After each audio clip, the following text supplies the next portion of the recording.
Hi నమస్తే welcome to Soundarya trains. ఈరోజు fruit salad ఎలా చేయాలో చూద్దాము. ఈ సమ్మర్లో ఎంతో చల్లగా ఉండే ఫ్రూట్ సలాడ్ పిల్లలు కూడా చాలా ఇష్టంగా తింటారు. ఇది ఎలా ప్రిపేర్ చేయాలంటే, మనం పాలు, కస్టర్డ్ పౌడరు, ఫ్రూట్స్ ఉంటే సరిపోతుంది. షుగర్ కూడా కొంచెం యాడ్ చేసుకోవాలి. ఫస్ట్ నేను 1 లీటర్ మిల్క్ తీసుకున్నాను. ఆ పాలు అనేవి మనం వేడి చేయకముందే కొన్ని పాలు బౌల్లోకి తీసుకుని దాంట్లో ఒక 3 టేబుల్ స్పూన్స్ కస్టర్డ్ పౌడర్ బయట మార్కెట్లో దొరుకుతుంది.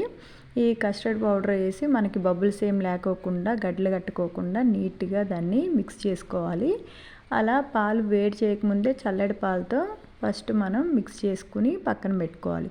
తర్వాత ఆ పాలు స్టవ్ ఆన్ చేసి స్టవ్ మీద పెట్టుకుని వాటిని కలుపుతా దగ్గర పడేలా పాలు నీట్గా ఫస్ట్ ఒక పొంగు వచ్చాక దాన్ని ఆ మేగడ అంతా దాంట్లోనే మిక్స్ చేస్తూ మనం కలుపుకుంటూ ఉండాలి. పాలు అనేవి మనకి లీటర్ పాలల్లో 1/2 లీటర్ అయిపోవాలి, అంతవరకు మరగనివ్వాలి పాలు అనేది.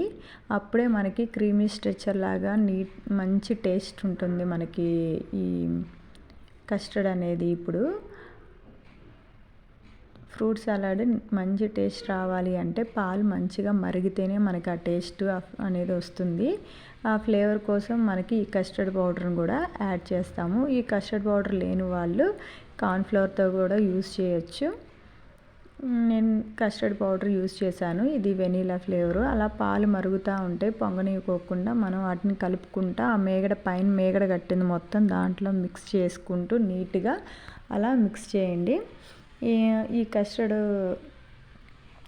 ఈ మిల్క్ షేక్ అనేది నీట్గా రావాలంటే అది చూడండి, పాలు అలా మరగనిస్తూనే ఉండాలి. స్టవ్ దగ్గరే ఉండి మరీ హైలో పెట్టకండి, అడుగంటిపోయిద్ది గిన్నెకి. అందుకనే దగ్గరుండి కొంచెం పాలు అనేది మరుగుతూ ఉండాలి.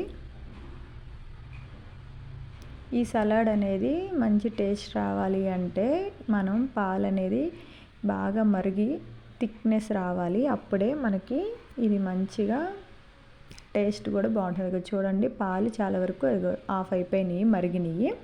అప్పుడు నేను అందుట్లో షుగర్ యాడ్ చేశాను.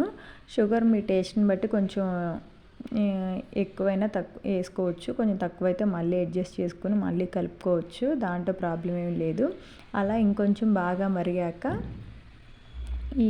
మనం ముందే కలుపుకున్నాం కదా ఈ కస్టర్డ్ పౌడర్ వేసి ఆ మిల్క్ కూడా దాంట్లో యాడ్ చేసేసి అదంతా మళ్ళీ నీట్గా మిక్స్ చేసుకుంటూ ఉండాలి. అలా కలుపుతూనే ఉండాలి, అడుగంటుకోకుండా, పాలు పొంగిపోకోకుండా చూసుకోండి. అది దగ్గరకు వచ్చేసి థిక్నెస్ లాగా మనకి తెలుస్తుంది. కొంచెం క్రీమీ స్ట్రెచ్ థిక్గా అవుతుంది. అది అలా థిక్గా అయిపోయేంత వరకు మనం కొంచెం పాలు ఎక్కువ మరగనివ్వాలి. మనకి ఈ కస్టర్డ్ పౌడర్ యూస్ చేయడం వల్ల ఆ పాలు అనేది ఇంకా థిక్నెస్ వస్తుంది. ఈలోపు మనం ఫ్రూట్స్, మీకు ఏ ఫ్రూట్స్ ఇష్టం ఉంటే అవి మీకు అవైలబుల్గా ఉన్న ఫ్రూట్స్ అన్నీ తీసుకోండి. నాకు ఇంట్లో ప్రజెంట్ ఈ ఫ్రూట్స్ ఉన్నాయి: బనానా, పొమగ్రెనేట్, గ్రేప్స్ ఇలాంటివి ఇవన్నీ. సపోటా, యాపిల్ కూడా టేస్ట్ చాలా బాగుంటుంది. మా పిల్లలు ఎక్కువ బనానానే తింటారు, మిగిలినవన్నీ కొంచెం ఎక్కువ తినరు. బనానానే నేను ఎక్కువ యూస్ చేస్తాను. బనానా, యాపిల్, సపోటా అవి ప్రజెంట్ నాకు ఇంట్లో ఇవి ఉన్నాయి. ఈ ఫ్రూట్స్ యూస్ చేస్తున్నాను. మీకు ఏ ఫ్రూట్స్ ఇంట్రెస్ట్ ఉంటే మీరు ఏమైతే తినగలుగుతారో ఆ ఫ్రూట్స్ అన్నీ మీరు ఏ ఫ్రూట్స్ అయినా యూస్ చేసుకోవచ్చు, ప్రాబ్లం లేదు. టేస్ట్ అంటే అన్నీ తినేవాళ్ళు అన్ని రకాల ఫ్రూట్స్ యాడ్ చేసుకోండి.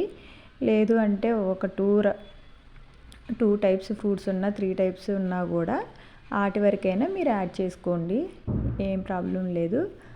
అలా థిక్గా అయ్యేంత వరకు ఆ కస్టర్డ్ వేసాక మనం పాలు చూడండి కొంచెం థిక్నెస్గా ఉన్నాయి, దగ్గరగా చూస్తే అర్థమవుతుంది. చాలా సింపుల్గా ఎవరైనా ఇంట్లో ఈ ఫ్రూట్ సలాడ్ అనేది ప్రిపేర్ చేసుకోవచ్చు. ఈ సమ్మర్లో పెద్దవాళ్ళైనా పిల్లలైనా అందరూ చక్కగా ఇవి తినడానికి టేస్ట్ బాగుంటుంది. ఈ పాలు మనకి మరిగాక స్టవ్ ఆఫ్ చేసి పక్కన పెట్టుకోవాలి. కొంచెం చల్లగా అయిపోయిన తర్వాత ఈ ఫ్రూట్స్ని యాడ్ చేస్తున్నాను. కొంచెం పాలు మరీ వేడివేడిగా ఉన్నప్పుడు వేయొద్దు, టేస్ట్ అంత బాగోదు. అందుకని ఈ మరిగిపోయిన పాలని స్టవ్ ఆఫ్ చేసి కొంచెం పక్కన పెట్టాక కూల్గా అయిన తర్వాతే నేను ఈ ఫ్రూట్స్ అన్నీ యాడ్ చేశాను. ఈ ఫ్రూట్స్ అన్నీ యాడ్ చేశాక ఫ్రిడ్జ్లో ఒక 2 అవర్స్ పెడితే 2 ఆర్ 3 అవర్స్ ఫ్రిడ్జ్లో పెట్టి తర్వాత సర్వ్ చేసుకుని తినాలి. ఇదిగో 2 అవర్స్ తర్వాత నేను ఫ్రిడ్జ్లో పెట్టిన తర్వాత చూపిస్తున్నాను చూడండి. అప్పుడు ఈ ఈ ఫ్రూట్స్ అన్నిటికీ అది మనకి ఆ మిల్క్ అనేది అంతా మిక్స్ అయ్యి చాలా టేస్ట్ బాగుంటుంది. ఫైనల్గా ఇలా సర్వ్ చేసుకుని తింటమే చాలా టేస్టీగా ఉంది. Please like, share, subscribe.